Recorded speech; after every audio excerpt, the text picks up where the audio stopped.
The Red Necklace by Sally Gardner. Read by Tom Hiddleston.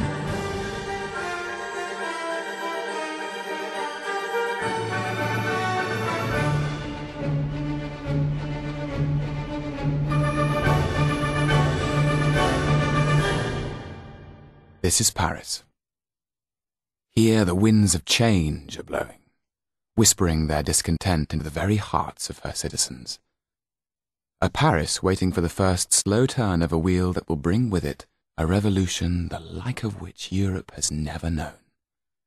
In the coming year, the people will be called upon to play their part in the tearing down of the Bastille, in the destruction of the old regime, in the stopping of the clocks.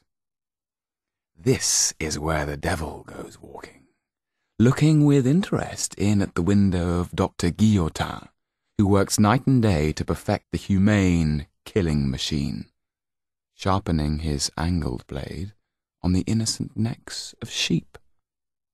Little does the earnest doctor know that his new design will be centre stage, a bloody altarpiece in the drama that is about to unfold. But wait, not so fast.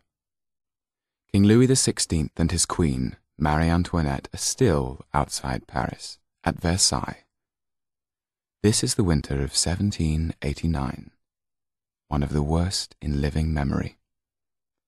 Jack Frost has dug his fingers deep into the heart of this frozen city, so that it looks almost unrecognizable under its thick blanket of snow. All still appears as it should be. All has yet to break.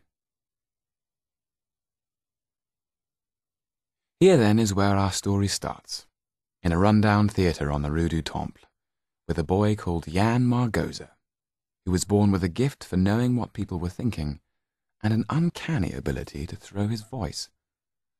Jan had a sharp, intelligent face, olive skin, a mop of jet black hair, and eyes dark as midnight, with 2 stars shining in them.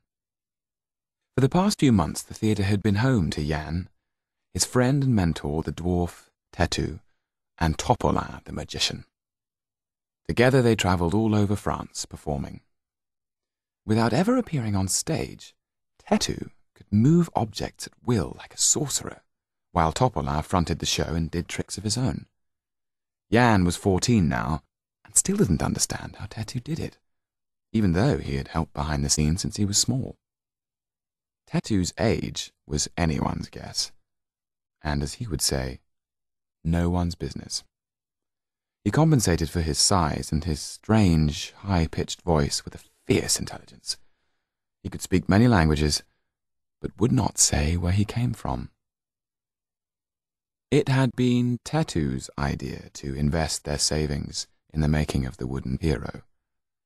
The result had been a sensation. Monsieur Hollart, manager of the Théâtre du Temple, had taken them on, and for the past 4 months they had played to full houses. In these dark times, it struck Monsieur Hollart as nothing short of a miracle. The Pierrot had caught people's imaginations. Some thought that it was controlled by magic. More practical minds wondered if it was a clockwork automaton, or if there was something hidden inside. This theory was soon dismissed, as every night Topolin would invite a member of the audience on stage to look for himself. All who saw it were agreed that it was made from solid wood. Even if it had been hollow, there was no space inside for anyone to hide.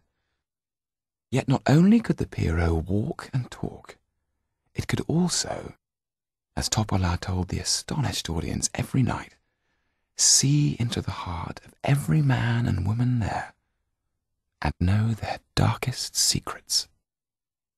For the grand finale, Topolin would perform the trick he was best known for, the magic bullet. He would ask a member of the audience to come up on stage and fire a pistol at him. To much rolling of drums, he would catch the bullet in his hand, proclaiming that he had drunk from the cup of everlasting life. After seeing what he could do with the automaton, the audience did not doubt him. Maybe such a great magician as this could indeed trick the Grim Reaper. Every evening, after the final curtain had fallen and the applause had died away, Jan would remove the small table on which had been placed the pistol and the bullet. Tonight the stage felt bitterly cold. Jan peered out into the darkened auditorium. He could have sworn he heard someone whispering in the shadows. "Hello?" he called. "You all right?" asked Didier the caretaker, walking onto the stage. He was a giant of a man with a vacant, moon-like face. "I thought I heard someone in the stalls," said Jan. Didier stood by the proscenium arch and glared menacingly into the gloom. "There's no one there. More than likely it's a rat. Don't worry, I'll get the blighter." He disappeared into the wings, humming as he went. Jan felt strangely uneasy. The sooner he was gone from here, the better, he thought to himself. "There!" The whispering was louder this time. "Who's there?" shouted Jan. Then he heard a woman's soft voice, whispering to him in Romany, the language he and Tetu spoke privately together. He nearly jumped out of his skin, for it felt as if she was standing right next to him. She was saying, "The devil's own is on your trail."